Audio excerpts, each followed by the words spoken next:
And at that impressionable age, I was 20 years old at the time. It was, I was soaking it all in. It was all extremely interesting. Even dangerous occasions were somehow interesting, intellectually interesting. Did you have any sense or experience of during the occupation being treated as an inferior person, or Not under the occupation. I remember being told by that, I think, by that captain, very vaguely, my recollection is very vague, that he said that those Russians who were transported to Germany were not to expect decent treatment. That I do remember. But I only experienced it myself in Germany, in the camp in Germany, not under occupation. I mean, obviously in all sorts of ways. Rations, Reichsdeutsche Germans from Germany were the highest, and then the Volksdeutsche, the local Germans, and then doctors, I think, were very high. The German authorities were afraid of diseases in the army, and so Russian doctors were treated much better than anybody else in various respects. I remember a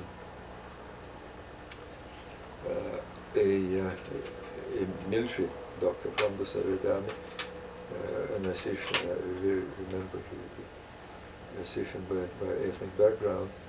Was taken prisoner and released. He was technically still prisoner, but he was allowed to function as a doctor in a local hospital, a civilian hospital, because they were so afraid of diseases affecting the army, and all sorts of things like that. Salaries, of course, they were different. There were different salaries, and people of German descent had to have higher salaries, so many percentages higher than, or whatever. So certainly, but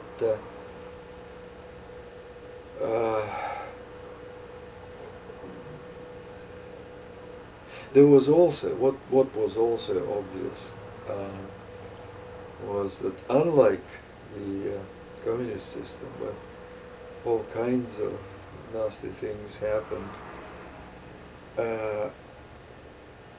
and when all these nasty things happened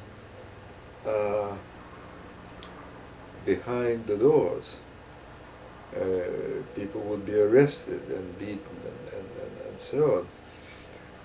Under the Nazi system, it was all in the street.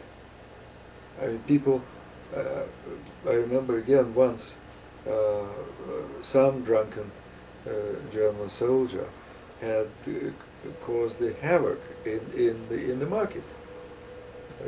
He was simply shouting and beating people and so on. And again, during Kondrach, it was reported to him, and he went. He had to go himself, and the that field gendarmerie lieutenant was, and I suppose he had a couple of people under his command to restore order. And obviously, no one could do anything against the German soldier, however drunk and disorderly he was. It was only all incidentally the Romanian soldiers were pillaging and so on. The German soldiers were not. They were very disciplined. there was a lot of pillaging, but it was organized. It was all on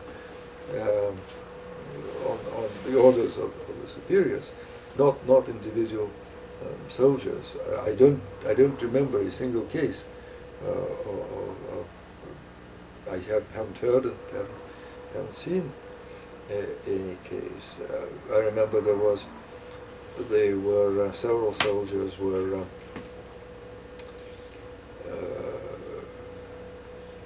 collecting warm blankets without, but they were giving receipts for those blankets. Now, obviously, no one could resist that, but that was on the orders of their superiors, whoever their superiors were. They were not just stealing those blankets.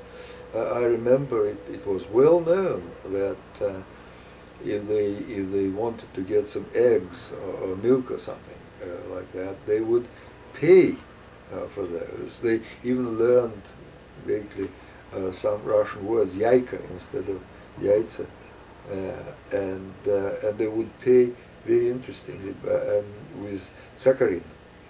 Hmm. Some people couldn't have tea without something sweet in them, and sugar was not available. So they were issued saccharin, so they would pay with those little packets of saccharin and things like that. So at one point, I forget now who, I don't remember now, one of these teachers, either the mayor or the rayon chief, were told about the Romanian soldiers. It's probably the town. Yes, he. I've only heard about that. He told me. He went to the Romanian. They were still there. They were no longer in charge, but they were still there, and he went and complained about that. And that captain, Miklescu, he was still there, who spoke Russian very well, said, "Oh, complain to the Germans. We can't do anything to our soldiers." And the Romanian officers couldn't rein in their soldiers, complain to the Germans, and they were. That's astonishing. Yes, that was the relationship between the Allies.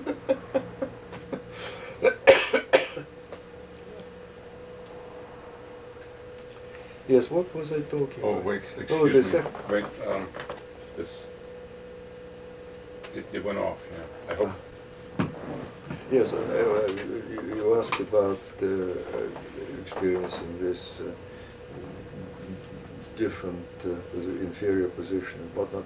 Now, presumably, this at some point in Anapa, the authorities, whoever it was, decreed that half the town should be emptied. The whole area along the coast.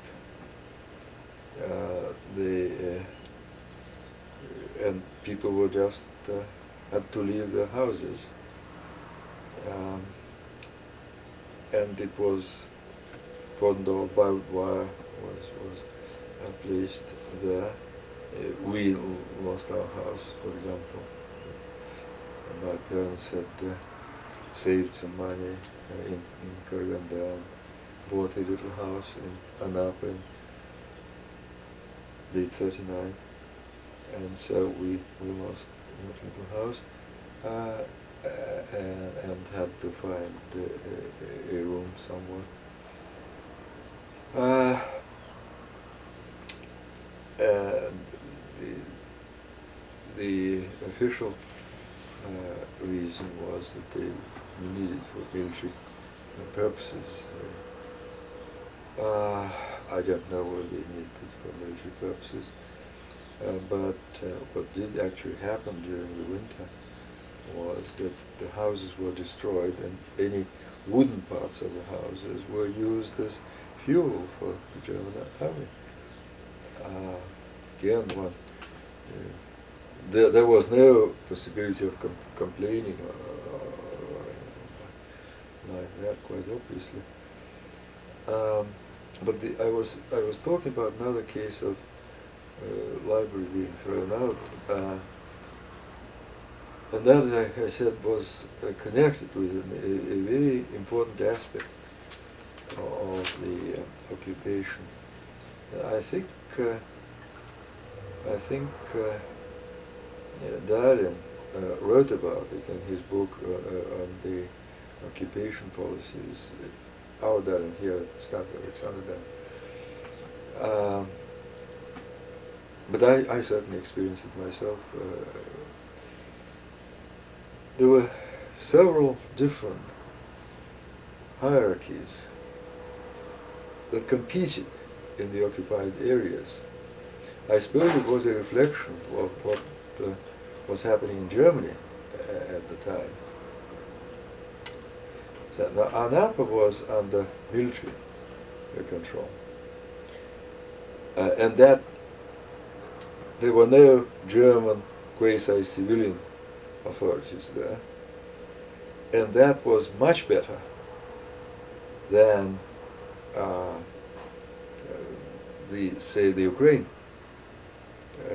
which was under the quasi-civilian control, and that was much worse. For example, we were allowed to have a secondary school. It didn't really function, but I technically was still a teacher at that school. It was very difficult. There were all these problems of where to live and what to eat and so on. There was no official food supply, and at first Romanians had cordoned off the town, and no one was let out or in, and then the Soviet planes started bombing Anapa. So it had been bombed by the Germans, and now the Soviet Air Force was bombing Anapa for no apparent reason. It was they should have known that there was nothing of military value in Anapa at all. So there was practically no, but technically there was a secondary school allowed in Russia, whereas in the Ukraine, no secondary schools were allowed, let alone higher education establishments. No, none. Primary schools only, and only in Ukrainian. No Russian primary schools. Now, think of a city like Kharkiv, which isn't, I don't know, 90% Russian speaking, and so no one could teach Russian. Then things like that, all sorts of things, were much worse. But they were competing authorities. Now, in the Ukraine, that I'm jumping ahead to the Askania Nova, there were two, apart from military, they were there, obviously, but there were two quasi-civilian authorities. One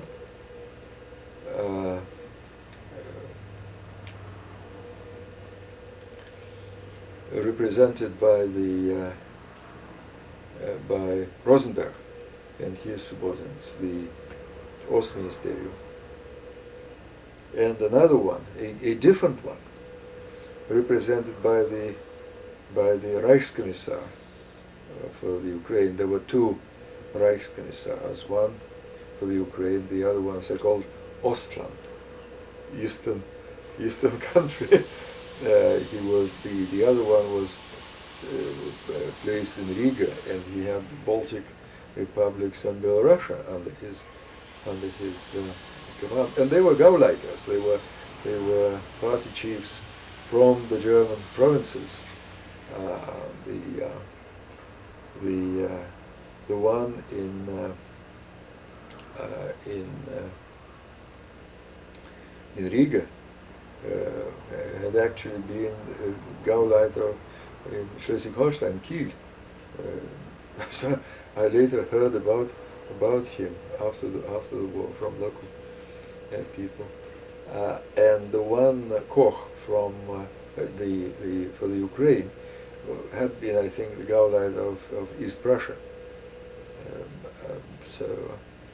And Koch and Rosenberg apparently couldn't stand each other personally, and so their subordinates were to the lowest level were on very bad terms, and kept trying to undermine each other's authority, and so the local Russian population therefore was to some degree able, people who managed to realize what was happening were to some degree able to play them against each other, but to a small degree, but it was still possible to play them against each other. Now, there was an officer, a captain, in charge of Askania Nova, who was, I forget now whose subordinate he was now. I'm sorry, I don't now remember. I think he probably was Rosenberg's subordinate. I think he was Rosenberg's subordinate.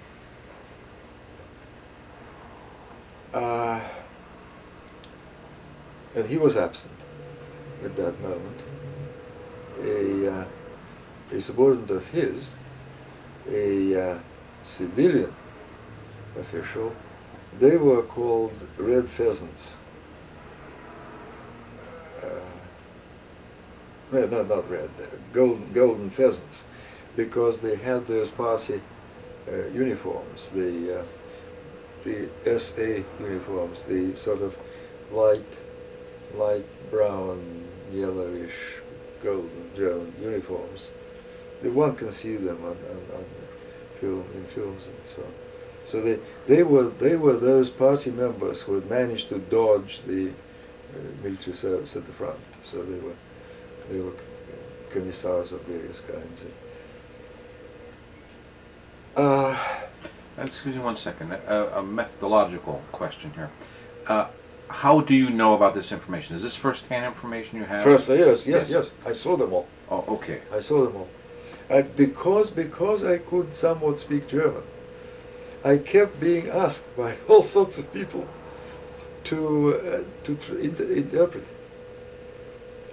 And so I saw quite a lot of things like that myself. So you saw this in Ukraine? Yes, in southern Ukraine. It was Gebietscommissariat, Crimea and Tauria. It's called Crimea and Tauria, in southern Ukraine. And when was this? Oh, that was later. That's why I said I jumped ahead. Okay. That was in the late summer of '43 already.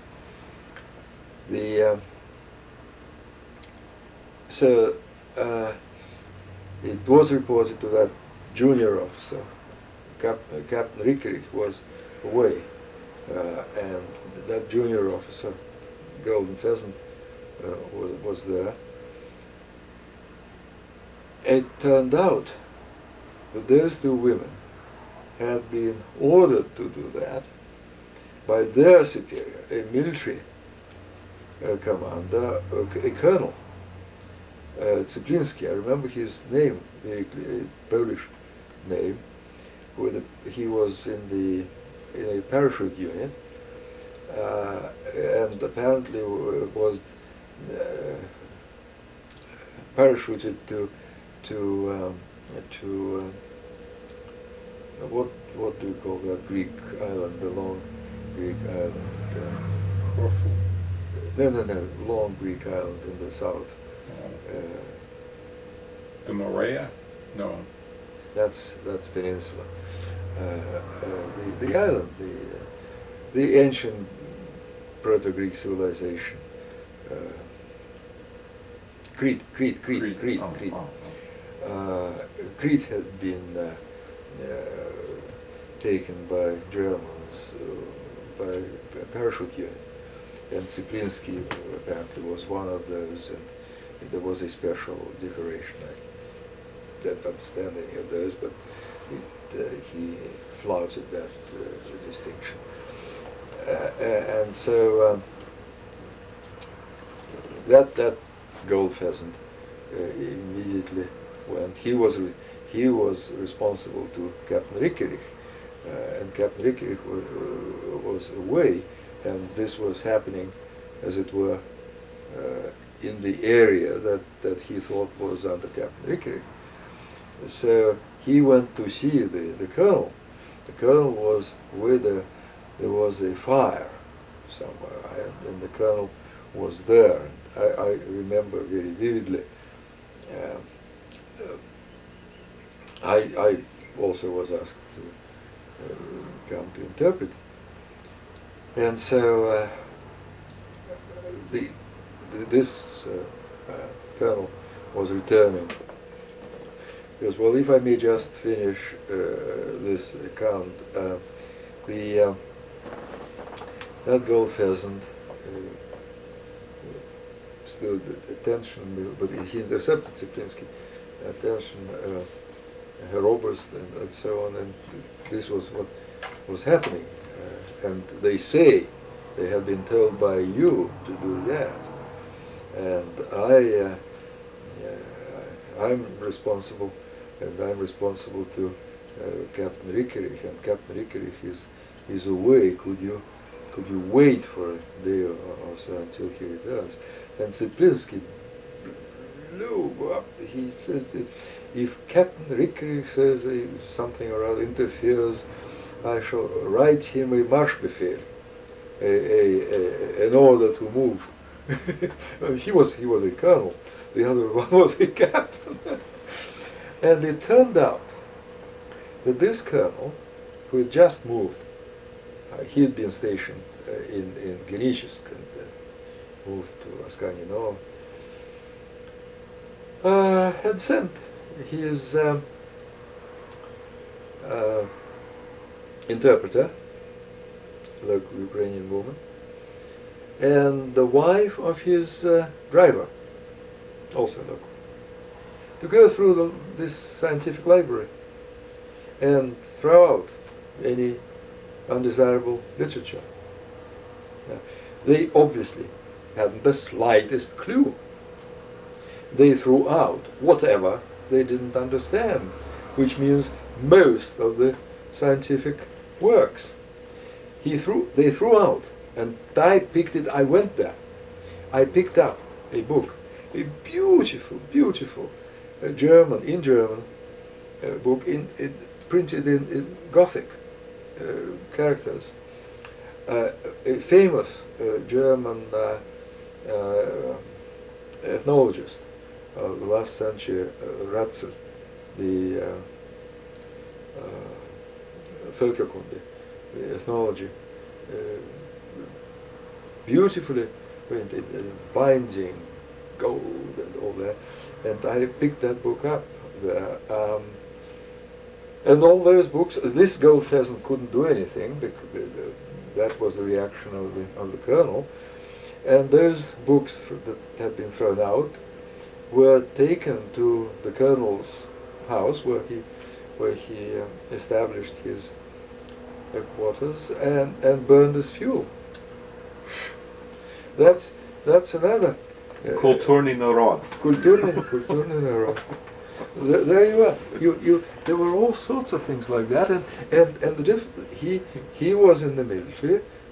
Captain Rickerich was also a military captain, but he was under within a different hierarchy.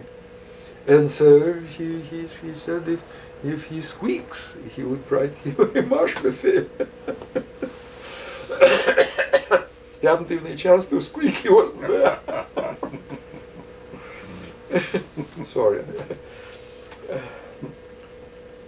let's see, where were we? Back in Anapa? Yes. Um, subsequent events in Anapa before you were taken to Ukraine, is that?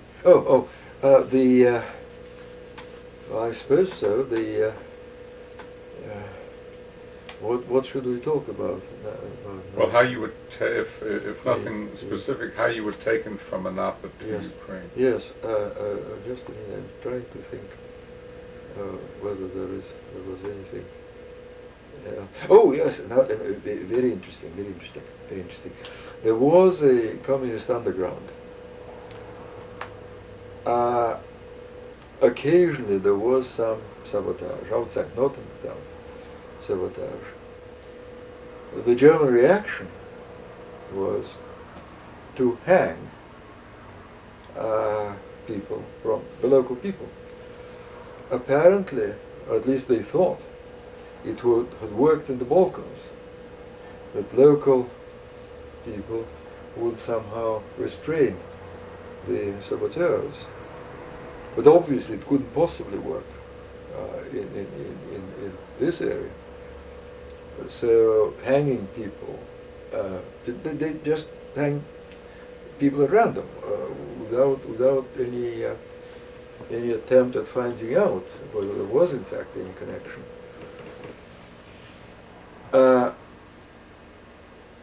And one couldn't really know whether there was genuine underground, but there was.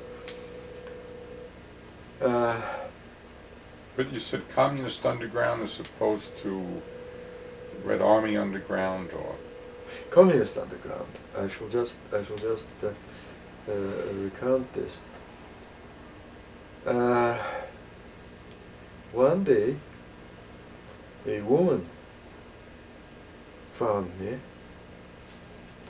who had been the head of the Rayon educational establishment, Rayon No.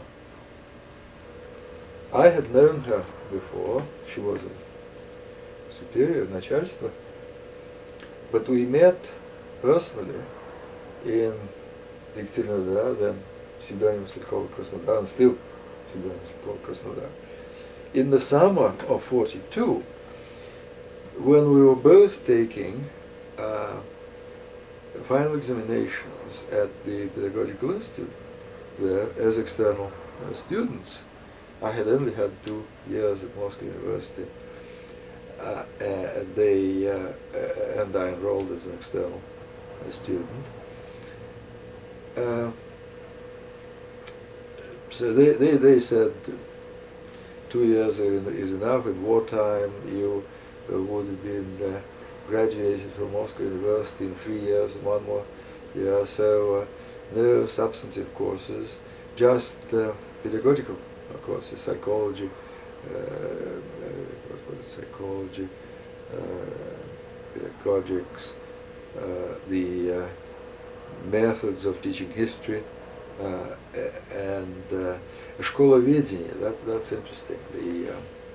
That's an interesting discipline in